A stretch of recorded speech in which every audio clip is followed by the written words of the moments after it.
चलिए आइए, नमस्कार साथियों, जय हिंद। कैसे हैं आप सभी लोग? आशा करता हूँ बहुत अच्छे होंगे। और पिछले सेशन में हम लोगों ने प्लेटो के न्याय सिद्धांत पर बात की होगी। तो प्लेटो के न्याय सिद्धांत आशा करता हूँ आप सभी लोगों के लिए बहुत ही अच्छी तरीका समझ में आया होगा। और साथियों, जितने भी आप लोगों के भाई बंधु हैं टीजीटी पीजीटी की जो भी तैयारी कर रहे हैं, तो उन लोगों के लिए हमारी वीडियो शेयर करें ताकि उन लोगों को कॉन्सेप्ट समझ में आए। तो साथियों देखिए, किताब पढ़ने से कहीं ना कहीं किताब आपको समझा नहीं सकती। आपको किताब थ्योरी समझा सकती है, लेकिन मैं आपसे कह रहा हूँ कि एक बार यदि आप वीडियो देखने के बाद किताब को पढ़ेंगे तो साथियों आपको वो बहुत ज़्यादा लाभदायक होगी आपकी तैयारी में। ये मेरा आपसे कहना है। तो जितने भी आपके भाई बंधु हैं उनको वीडियो शेयर कर दें ताकि उनका कुछ भला हो, और सिलेक्शन के बाद वो भी आप लोगों का मुंह मीठा करवाएं, मिठाई दिलवाएं आप लोगों के लिए भी, और हम लोगों का भी मुंह मीठा करवाएं। चलिए साथियों, अगला टॉपिक हमारा प्लेटो का साम्यवाद। तो आज हम बात करेंगे प्लेटो का साम्यवाद। प्लेटो का साम्यवाद।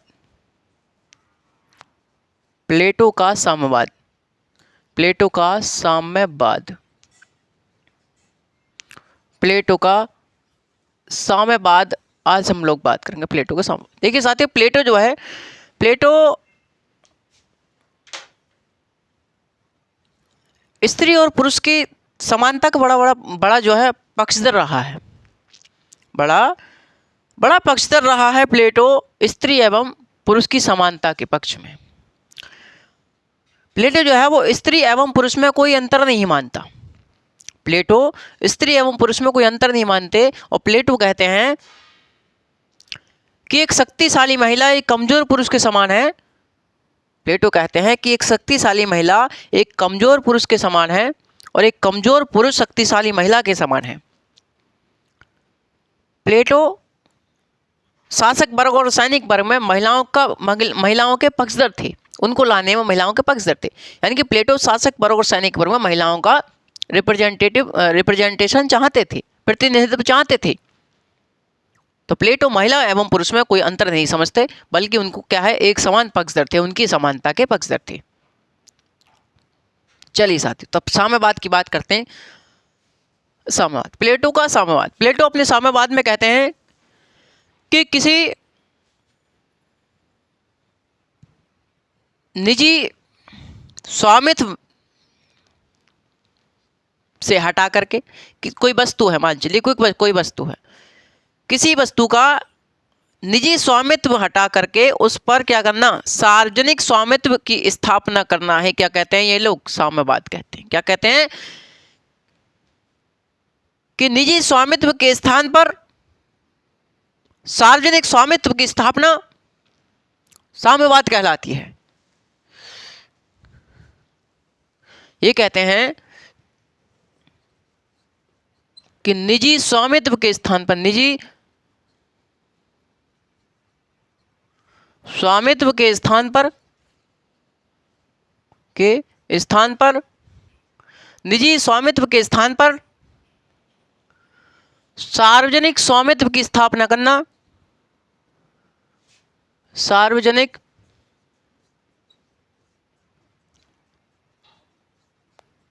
स्वामित्व की स्थापना, स्वामित्व की स्थापना ही साम्यवाद है। साम्यवाद है। प्लेटो कहते हैं कि किसी वस्तु से निजी स्वामित्व को हटाकर सार्वजनिक स्वामित्व की स्थापना करना ही साम्यवाद कहलाता है। आप सभी जानते हैं प्यारे साथियों कि प्लेटो ने समाज को 3 वर्गों में विभाजित किया। प्लेटो ने समाज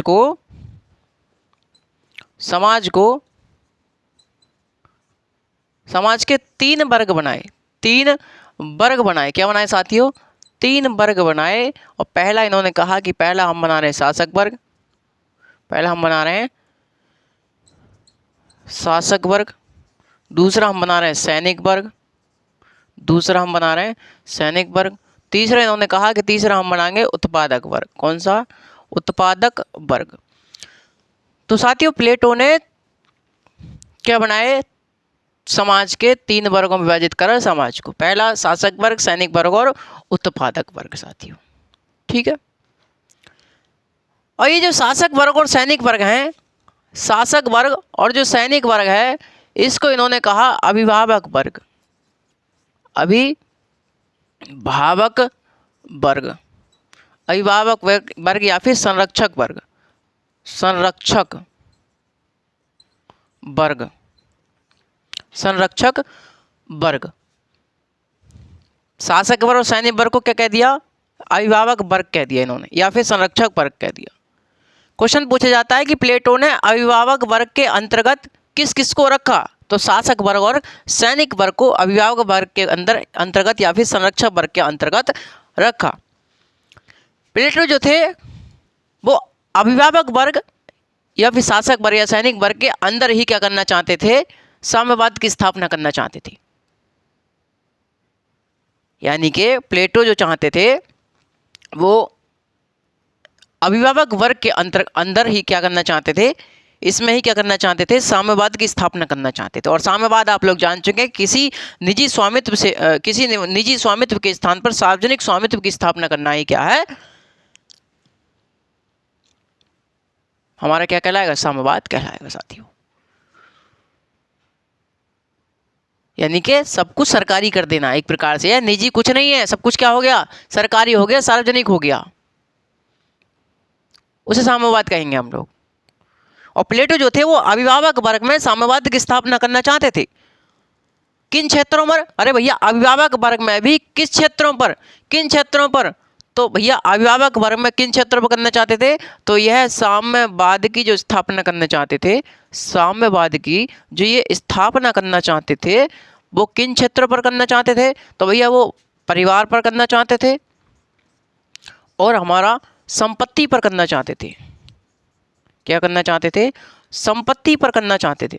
ये कहते थे कि किसी का निजी ना तो कोई परिवार होगा, ना ही किसी की निजी क्या होगी? कोई संपत्ति होगी। क्या होगा? सब कुछ सार्वजनिक होगा, सब कुछ सरकारी होगा, सब कुछ सरकारी होगा साथियों। तो पहले बात कर लें कि प्लेटो परिवार के बारे में क्या सोचते थे, परिवार पर क्या विचार थे प्लेटो के, जो साम्यवाद की स्थापना करना चाह रहे हैं भाई। प्लेटो कहते थे किसी का कोई भी निजी परिवार नहीं होगा। प्लेटो कहते थे किसी का कोई निजी परिवार नहीं होगा, निजी परिवार नहीं होगा साथियों, निजी परिवार नहीं होगा, किसी का कोई निजी परिवार नहीं होगा। प्रत्येक महिला का, साथी सुनिएगा, प्रत्येक महिला का प्रत्येक पुरुष के साथ संबंध होंगे और प्रत्येक पुरुष के प्रत्येक महिला के साथ संबंध होंगे। और इन दोनों से जो उत्पन्न संतान है, इन दोनों से जो उत्पन्न संतान है उसको कहाँ रख दिया जाएगा? उसको यानी कि सरकार को दे दिया जाएगा, एक प्रकार से उसे सार्वजनिक कर दिया जाएगा। जो सरकारी बच्चे हैं उनमें डाल दिया जाएगा, उसका पालन पोषण हर चीज क्या करेगी? सरकार करेगी। समझ पा रहे हैं साथियों?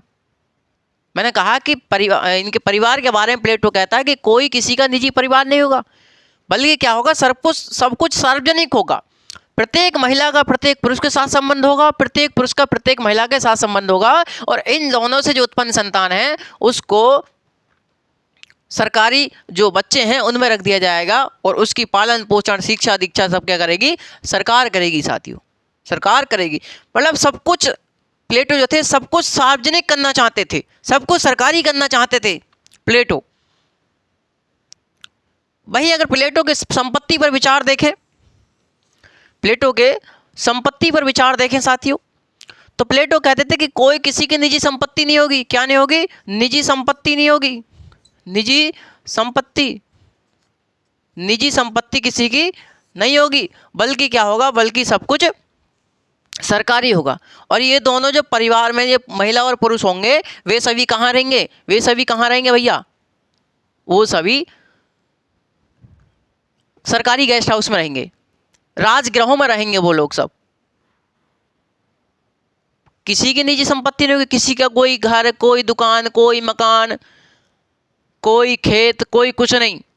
सब कुछ क्या है? सरकार देगी आपको, सब कुछ सरकार देगी। सरकार आपको घर देगी, सरकार आपको रोजगार देगी, सरकार आपको सब कुछ करेगी। भैया जब आपको खाना पीना हर चीज़ मिलेगी तो तुम्हें काय बात की चिंता है? आपका कोई निजी परिवार है नहीं, निजी संपत्ति आपकी कुछ है नहीं, तो आपको क्या चिंता है? प्लेटो कहते हैं किसी को कोई निजी संपत्ति नहीं होगी, और जब जब आपके पास कोई निजी संपत्ति होगी नहीं, एक बात बताओ, व्यक्ति कमाता किसके लिए? परिवार के लिए। जब आपके पास कोई परिवार है ही नहीं, सुनिए साथियों, जब आपके पास कोई परिवार है नहीं, सब कुछ क्या हो गया? सरकारी हो गया। आपका कोई बेटा कोई बेटी हमें क्या पता कौन था कहाँ चला गया। जब तो कहा इन्होंने कि प्रत्येक महिला का प्रत्येक पुरुष के साथ संबंध है, प्रत्येक पुरुष का प्रत्येक महिला के साथ संबंध है। किसने कहा? प्लेटो ने कहा। तो साथ ही परिवार में भी साम्यवाद लाना चाहते थे और संपत्ति में भी साम्यवाद लाना चाहते थे। किसी कोई निजी संपत्ति नहीं होगी, सब कुछ क्या होगा? सरकारी होगा। आपको राजगृहों में रखा जाएगा और आपसे इनसे जो उत्पन्न संतान होगी उसको कहाँ पर सरकारी बच्चा माना जाएगा वो। तो प्लेटो इतने साम्यवाद के समर्थक थे साथियों, प्लेटो इतने साम्यवादी थे। समझ पा रहे हैं साथियों? आप लोग समझ पा रहे हैं साथियों? आप लोग इतना मैंने आपको बताया। तो क्या कहते हैं प्लेटो?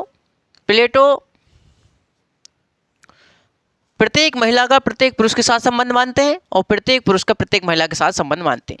प्लेटो महिला और पुरुष की समानता के पक्षधर थे। वह शासक वर्ग और सैनिक वर्ग में महिला को क्या करना चाहते थे?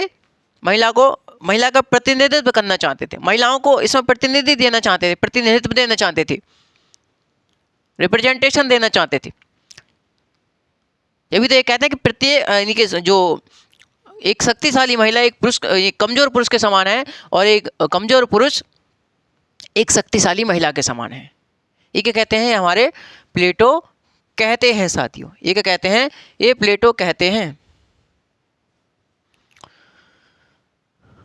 ठीक है साथियों, अगला ये जो प्लेटो का साम्यवादी सिद्धांत है, इस प्लेटो के साम्यवादी सिद्धांत के क्या उद्देश्य रहे, यानी कि क्या करना, यानी कि क्या उद्देश्य है इसके? उद्देश्य प्लेटो के साम्यवादी सिद्धांत के उद्देश्य, हेडिंग डाल दी साथियों आप लोग। मतलब प्लेटो सब कुछ सरकारी करना चाहते थे। बताओ, ना तो कोई निजी परिवार होगा, ना ही किसी की निजी संपत्ति होगी। जब ना तो किसी का निजी परिवार होगा, ना किसी की निजी संपत्ति होगी, तो फिर दिक्कत काहे की होगी? किसी बात की दिक्कत ना होगी। क्यों भाई? हम किसके लिए कमाते हैं? अपनी संपत्ति बढ़ाने के लिए, परिवार बढ़ाने के। अरे भैया, जब सब कुछ सरकारी कर दिया तो क्या दिक्कत है? तो प्लेटो इसलिए तो कहते हैं कि भैया जब आपको सब कुछ सार्वजनिक कर दिया जाएगा तो आप जो है इस समय एक न्याय की उत्पत्ति होगी, एक आदर्श राज्य की स्थापना होगी। क्योंकि आप अपने कर्तव्य को, जो आपको कर्तव्य दिया गया है, आप उन सभी को सही से कार्य कर पाएंगे। जब आपका कुछ होगा ही नहीं तो आपसे जो काम लिया जा रहा है, आपका जो कर्तव्य है, आप जो है उनका भली भांति प्रयोग कर पाएंगे, भली भांति उनका कर्तव्य को पालन कर पाएंगे। तो इसके क्या उद्देश्य थे? हेडिंग डाल दीजिएगा, प्लेटो के साम्यवाद के उद्देश्य। प्लेटो के साम्यवाद के उद्देश्य, प्लेटो के साम्यवाद के उद्देश्य। प्लेटो जो थे साथियों, प्लेटो शासक और सैनिक वर्ग में या अभिभावक वर्ग में क्या करना चाहते थे? भ्रष्टाचार को दूर करना चाहते थे। यानी कि इसमें भ्रष्टाचार नहीं होना चाहिए। अब भैया भ्रष्टाचार हो गई क्यों, जब सब कुछ सरकारी कर दिया तो? जब भी तो कह रहे हैं प्लेटो कि अभिभावक वर्ग, इसमें लिखिए कि शासक वर्ग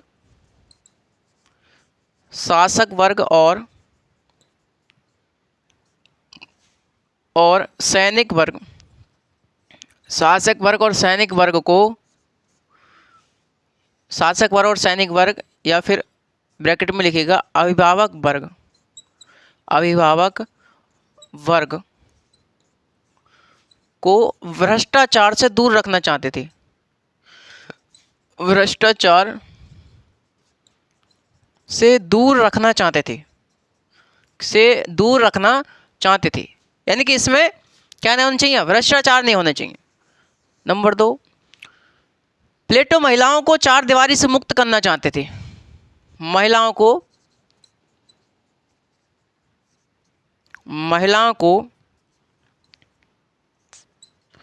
चार दीवारी से मुक्त करना चाहते थे। चार दीवारी से मुक्त करना चाहते थे। मतलब महिलाओं का भी क्या चाहते थे? वो प्रतिनिधित्व चाहते थे, प्रतिनिधित्व चाहते थे। कहाँ पर? शासक वर्ग और सैनिक वर्ग में। जब सब कुछ सार्वजनिक कर दिया जाएगा तो मैंने आपको बताया कि महिला और पुरुष के बड़े इनके पक्षधर थे इनकी समानता के। तो महिलाओं को चार दीवारी से मुक्त करना चाहते थे,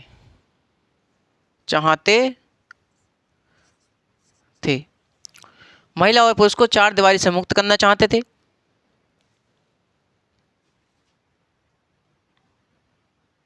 तो इन्होंने कहा कि जब व्यक्ति परिवार और संपत्ति से वंचित होंगे तो वह अपने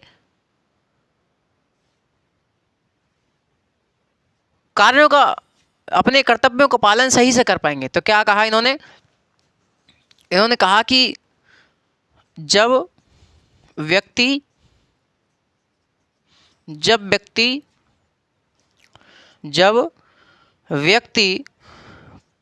परिवार और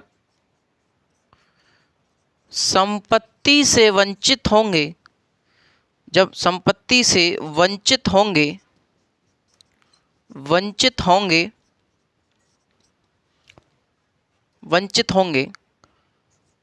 तो वे अपने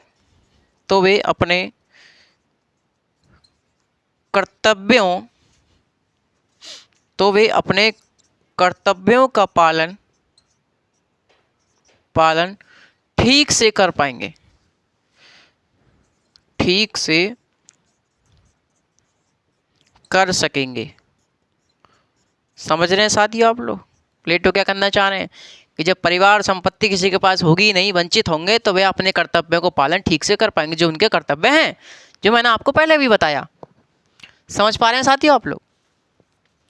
तो जो प्लेटो थे और क्या कहते हैं प्लेटो, जब सभी अपने कर्तव्यों का पालन करेंगे तो एक क्या होगी, एक न्यायपूर्ण राज्य की स्थापना होगी। प्लेटो कहते हैं कि जब सभी व्यक्ति अपने कर्तव्य का पालन ठीक से करेंगे तो एक न्यायपूर्ण राज्य की स्थापना होगी। क्या कहते हैं 4 नंबर पर कि जब सभी व्यक्ति अपने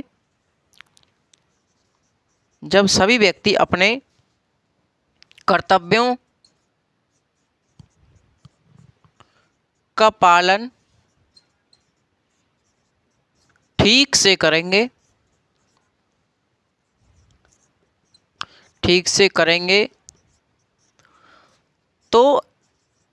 एक न्यायपूर्ण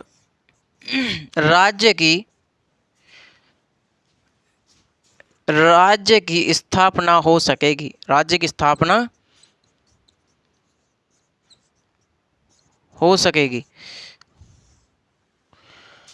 तो साथियों ये हमारे प्लेटो के साम्यवाद के क्या थे, उद्देश्य थे। तो प्लेटो क्या करना चाहते थे, प्लेटो इन सभी बातों को में प्लेटो यूज करना चाहते थे, यानी इन सभी बातों का क्या था, इसके साम्यवाद में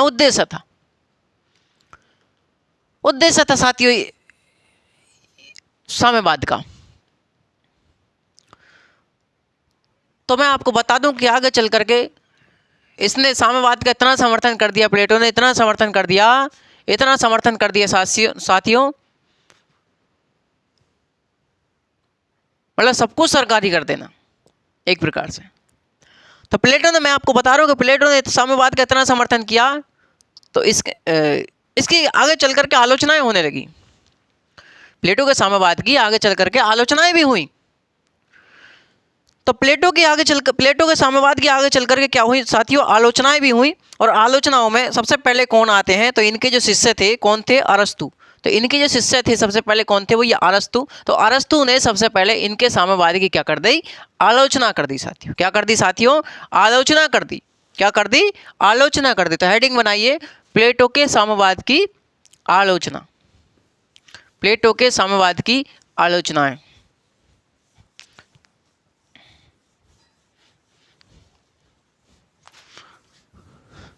प्लेटो के साम्यवाद की आलोचनाएं। और आलोचकों में सबसे पहले नाम आते हैं, किसका नाम आता है, तो अरस्तु का नाम आता है। प्लेटो के साम्यवाद की आलोचना। प्लेटो के साम्यवाद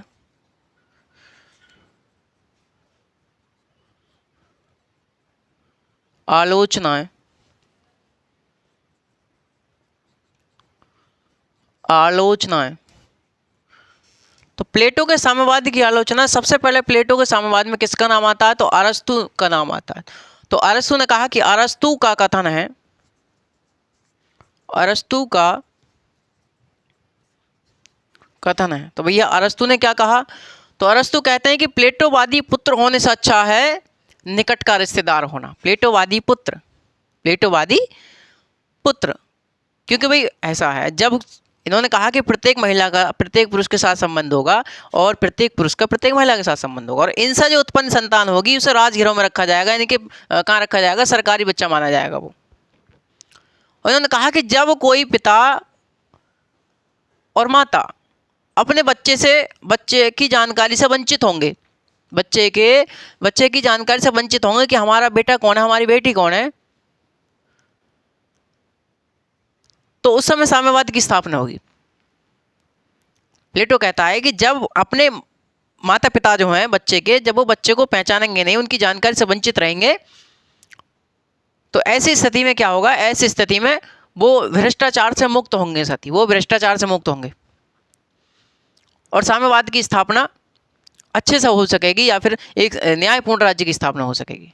वो अपने कर्तव्य को पालन ठीक से कर पाएंगे, वो भ्रष्ट नहीं बन पाएंगे। कौन कहता है? प्लेटो कहता है। तो इन्होंने आलोचना कर दी कि जब ऐसा, अरे ऐसा प्लेटोवादी पुत्र होने से अच्छा है कि प्लेटोवादी पुत्र तो बेकार है, इससे अच्छा तो हमारे निकट का रिश्तेदार सही है, वो हमारा है तो सही कम से कम। तो आलोचना करी अरस्तु ने। अरस्तु कहता है कि प्लेटोवादी पुत्र होने से अच्छा है प्लेटोवादी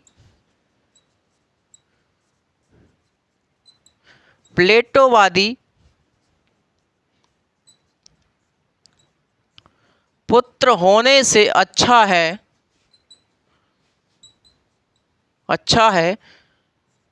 निकट का रिश्तेदार होना, निकट का रिश्तेदार होना, निकट का रिश्तेदार होना। कौन कहते हैं? अरस्तु कहते हैं। अरस्तु एक बात कहते हैं। अरस्तु ने कहा कि जिस प्रकार थोड़ी सी स्वादिष्ट मदिरा में, अरस्तु कहते हैं कि जिस प्रकार थोड़ी सी स्वादिष्ट मदिरा में जल की मात्रा अधिक मिला देने से मदिरा अपना स्वाद खो बैठती है, मदिरा अपना स्वाद खो बैठती है, उसी प्रकार पिता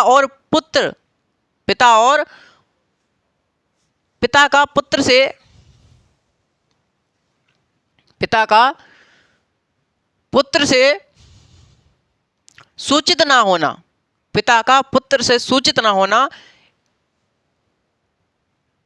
ये इस बात को दर्शाता है कि इन दोनों के मध्य का जो रिश्ता है वो शिथिल पड़ गया है, तो प्लेटो कहता है कि जिस प्रकार थोड़ी सी स्वादिष्ट मदिरा, साथी सुनिएगा, जिस प्रकार थोड़ी सी स्वादिष्ट मदिरा में जल की मात्रा अधिक मिला देने से मदिरा अपना स्वाद खो बैठती है, उसी प्रकार पिता पुत्र से सूचित ना होने पर इन दोनों का रिश्ता शिथिल पड़ जाता है, इन दोनों के मध्य का रिश्ता शिथिल पड़ जाता है। तो प्लेटो का कथन है। प्लेटो कहते हैं, सॉरी, अरस्तु कहते हैं। तो अरस्तु कहते हैं साथियों, अरस्तु का एक और कथन है, कहते हैं कि थोड़ी सी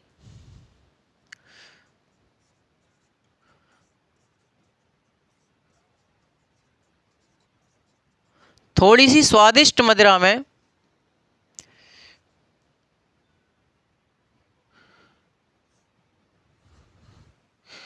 जिस प्रकार थोड़ी सी स्वादिष्ट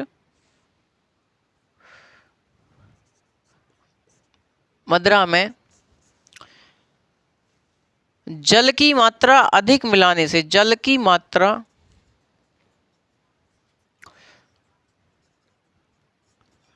अधिक मिलाने से जल की मात्रा अधिक मिला देने से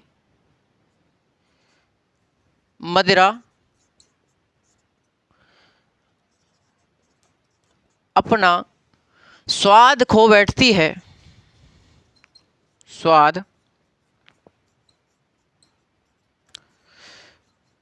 स्वाद खो बैठती है। ठीक उसी प्रकार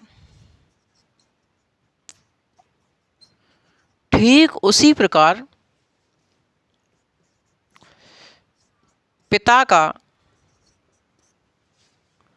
पुत्र से सूचित ना होना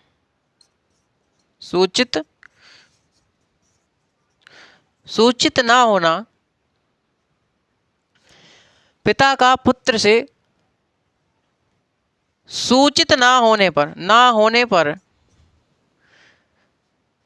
उनके मध्य का रिश्ता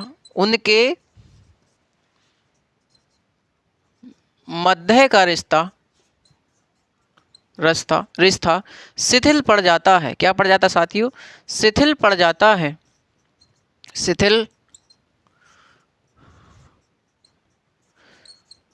शिथिल पड़ जाता है। क्या पड़ जाता है? शिथिल पड़ जाता है। ये किसने कहा? तो ये भैया अरस्तु ने कहा। प्लेटो के जो शिष्य थे कौन? अरस्तु। तो अरस्तु ने प्लेटो के साम्यवाद की क्या कर दी? आलोचना कर दी साथियों। अगले आते हैं नेपाट। नेपाट ने प्लेटो के साम्यवाद को अर्ध साम्यवाद कहा। कौन आते हैं? नेपाट का कथन है। तो नेपाट ने प्लेटो के साम्यवाद को अर्ध साम्यवाद कहा। प्लेटो के साम्यवाद को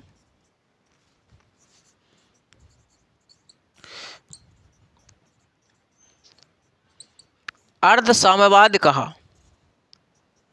क्या कहा भैया नेपाट ने? नेपाट ने प्लेटो के साम्यवाद को अर्ध साम्यवाद कहा। एक है हमारे कार्ल पापर। तो कार्ल पापर ने प्लेटो को प्रथम फांसीवादी विचारक कहा। कार्ल पापर ने प्लेटो को प्रथम फांसीवादी विचारक कहा। अगला आते हैं कार्ल पापर।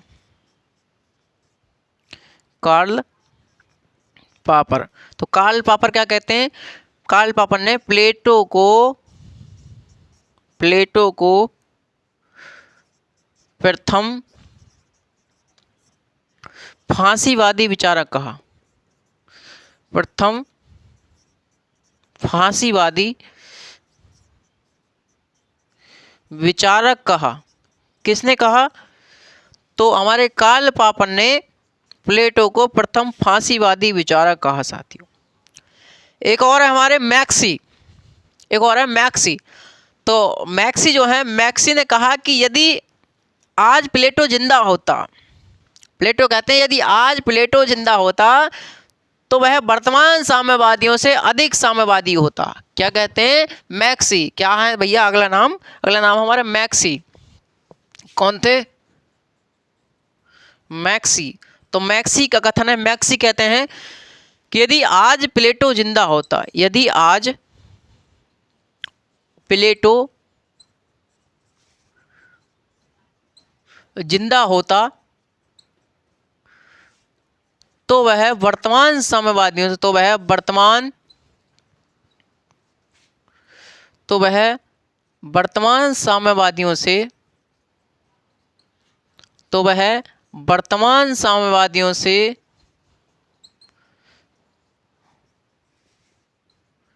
अधिक साम्यवादी होता। कौन कहते हैं? ये मैक्सी ने कहा साथियों। तो प्लेटो के साम्यवाद की आलोचनाएं हुई। और प्लेटो के साम्यवाद की आलोचनाओं में सबसे पहला नाम आता है अरस्तु का। उनके ही शिष्य थे प्लेटो के। तो अरस्तु ने पहला अपना कथन दिया कि प्लेटोवादी पुत्र होने से अच्छा है कि निकट का रिश्तेदार होना। आगे प्लेटो कहते हैं एक और कथन में कि जिस प्रकार थोड़ी सी स्वादिष्ट मदिरा में जल की मात्रा अधिक मिला देने से मदिरा अपना स्वाद खो बैठती है, उसी प्रकार पिता का पुत्र से सूचित न होने पर उनके मध्य का जो रिश्ता है वो शिथिल पड़ जाता है। अगले आलोचक आते हैं हमारे नेपाट। नेपार्ट नेपार्ट ने प्लेटो के साम्यवाद को अर्ध साम्यवाद कहा। नेपार्ट ने प्लेटो के साम्यवाद को अर्ध साम्यवाद कहा। अगले आते हैं हमारे कार्ल पापर। कौन आते हैं? कार्ल पापर। तो कार्ल पापर ने क्या कहा? कार्ल पापर ने प्लेटो को प्रथम फांसीवादी विचारक कहा। कार्ल पापर ने प्लेटो को प्रथम फांसीवादी विचारक कहा। एक और आलोचक आते हैं हमारे इसमें, मैक्सी। कौन आते हैं? मैक्सी। मैक्सी कहते हैं कि यदि आज प्लेटो जिंदा होता तो वह वर्तमान साम्यवादियों से अधिक साम्यवादी होता। क्या कहते हैं? कि वह यदि प्लेटो आज जिंदा होता तो वह वर्तमान साम्यवादियों से अधिक साम्यवादी होता। ये साथियों कथन है। क्या है? कथन है। ये एग्जाम में पूछे जाते हैं, बार बार पूछे गए हैं, पूछे जाएंगे आगे। समझ पा रहे हैं साथियों आप लोग? ये था हमारे प्लेटो का साम्यवाद। प्लेटो का साम्यवाद हमने आलोचनाएं भी देख ली इसकी। प्लेटो के हमारे साम्यवाद के उद्देश्य भी देख लिए हमने। आगे चल करके आप लोग देखोगे कि भाई जो प्लेटो थे, प्लेटो के अंतिम समय में प्लेटो के विचारों में परिवर्तन आया। उसने देखा कि जो मैं आदर्श राज्य की स्थापना करना चाहता हूँ वो तो व्यवहार में है ही नहीं, वो तो केवल कल्पनाओं में है। मेरा जो आदर्श राज्य है वो कल्पनाओं में है। मेरा आदर्श राज्य कल्पनाओं में है, वह व्यवहार में उतार पाना उसको मुश्किल पड़ जाएगा कहीं ना कहीं। तो उसके विचारों में अंतिम समय में परिवर्तन आया और उसने 2 किताबें और लिखी, एक स्टेटमैन, दूसरी लॉज। तो स्टेटमैन और लॉज पर हम लोग कल विचार करेंगे। जरा 2 मिनट में एक बार और रिवीजन कर लेते हैं हम लोग प्लेटो के साम्यवाद का। आप जानते हैं प्लेटो के साम्यवाद, प्लेटो ने कहा कि भाई प्लेटो साम्यवाद का क्या अर्थ होता है कि निजी स्वामित्व के स्थान पर सार्वजनिक स्वामित्व की स्थापना करना ही क्या कहलाएगा? साम्यवाद कहलाएगा। मतलब किसी निजी वस्तु से निजी स्वामित्व को हटा दीजिए, वस्तु से निजी स्वामित्व को हटा दीजिए और क्या कर दीजिए आप लोग? सार्वजनिक स्वामित्व की स्थापना कर दीजिए। मतलब सरकारी बना दीजिए उसे सब कुछ। वो साम्यवाद है। प्लेटो ने समाज को 3 वर्गों में विभाजित किया। मैंने आपको बताया कि प्लेटो ने 3 वर्गों में विभाजित किया समाज को, शासक वर्ग, सैनिक वर्ग और उत्पादक वर्ग। और सैनिक वर्ग और शासक वर्ग को इसने कहा अभिभावक वर्ग या फिर संरक्षक वर्ग। प्लेटो जो चाहते थे वो अभिभावक वर्ग और अभिभावक वर्ग या संरक्षक वर्ग में साम्यवाद की स्थापना करना चाहते थे। मैंने आपको बताया कि प्लेटो पुरुष एवं महिलाओं के बड़े बड़े समर्थक थे, बहुत बड़े समर्थक थे, इनके समानता के पक्षधर थे। और प्लेटो शासक वर्ग और सैनिक वर्ग यानी कि संरक्षक वर्ग और अभिभावक वर्ग या फिर अभिभावक वर्ग में क्या करना चाहते थे? साम्यवाद की स्थापना करना चाहते थे। और अभिभावक वर्ग में ही किन क्षेत्रों पर साथियों? तो वो परिवार और संपत्ति पर क्या करना चाहते थे? वो साम्यवाद की स्थापना करना चाहते थे। प्लेटो कहते थे ना तो किसी का कोई निजी परिवार होगा, ना ही किसी की कोई निजी संपत्ति होगी। प्रत्येक पुरुष का प्रत्येक महिला के साथ संबंध होगा, प्रत्येक महिला का प्रत्येक पुरुष के साथ संबंध होगा। और उनसे जो उत्पन्न संतान होगी उसको राजगृहों में रखा जाएगा, उसको सरकारी संतान माना जाएगा। जब पिता और माता अपने पिता या अपने पुत्र या पुत्री से सूचित नहीं होंगे तो वह अपने कार्यों को ठीक से कर पाएंगे या फिर अपने कर्तव्य को पालन सही से कर पाएंगे और एक न्यायपूर्ण राज्य की स्थापना हो सकेगी। कौन कहते हैं साथियों? प्लेटो कहते हैं। प्लेटो कहते हैं कि किसी को निजी कोई संपत्ति नहीं होगी, सब कुछ क्या होगा? सरकारी होगा। सरकारी, आप गेस्ट हाउस में रहिए, सरकारी राजगृहों में रहिए, आपका कोई परिवार नहीं है निजी, ना ही किसी कोई संपत्ति है निजी, तो आपको किस बात की चिंता है?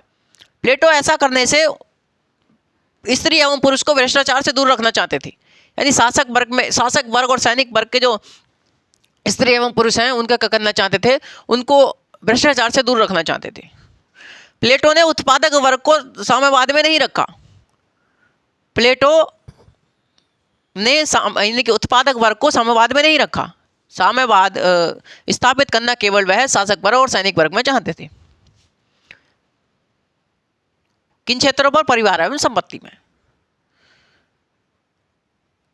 ठीक है साथियों। उसके बाद मैंने आपको बताया कि प्लेटो के साम्यवाद के क्या उद्देश्य थे, इसके क्या उद्देश्य रहे। तो मैंने आपको बताया कि क्या उद्देश्य थे इसके उद्देश्य। मैंने आपको बताया कि प्लेटो जो थे हमारे, प्लेटो के उद्देश्य थे साम्यवाद के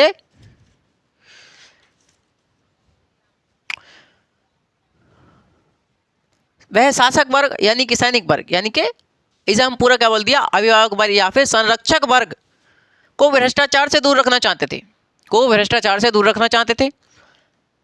ये हमारा पहली उद्देश्य था। दूसरा मैंने आपको बताया कि महिलाओं को चार दीवारी से मुक्त करना चाहते थे। महिलाओं को का प्रतिनिधित्व चाहते थे वो, कहाँ पर? सैनिक वर्ग और शासक वर्ग में, अभिभावक वर्ग में। इन दोनों की समानता के बड़े पक्षधर थी। कौन? प्लेटो। प्लेटो कहते हैं कि एक शक्तिशाली महिला कमजोर पुरुष के समान है और एक कमजोर पुरुष शक्तिशाली महिला के समान है। महिलाओं को चार दीवारी से मुक्त करना चाहते थे। कौन? प्लेटो। अगला कहते हैं प्लेटो, जब परिवार व संपत्ति से लोग वंचित होंगे, जब परिवार एवं संपत्ति से लोग वंचित होंगे तो वह अपने कर्तव्य को पालन ठीक से कर पाएंगे, वह अपने कर्तव्य को पालन ठीक से कर पाएंगे। और आगे प्लेटो कहते हैं कि जब सभी अपने कर्तव्य को पालन सही से करेंगे, जब सभी अपने कर्तव्य को पालन सही से करेंगे तो एक न्यायपूर्ण राज्य की स्थापना हो सकेगी। किसकी? न्यायपूर्ण राज्य की स्थापना हो सकेगी साथियों। ये सभी बातें थी हमारी प्लेटो के साम्यवाद पर। प्लेटो के साम्यवाद की हमने देखा कि उद्देश्य क्या है, प्लेटो के साम्यवाद की हमने आलोचनाएं भी देख चुके हैं साथियों। अगला जो नेक्स्ट टॉपिक होगा हमारा, उसमें देखेंगे हम लोग प्लेटो के स्टेटमेंट और लॉज पर विचार।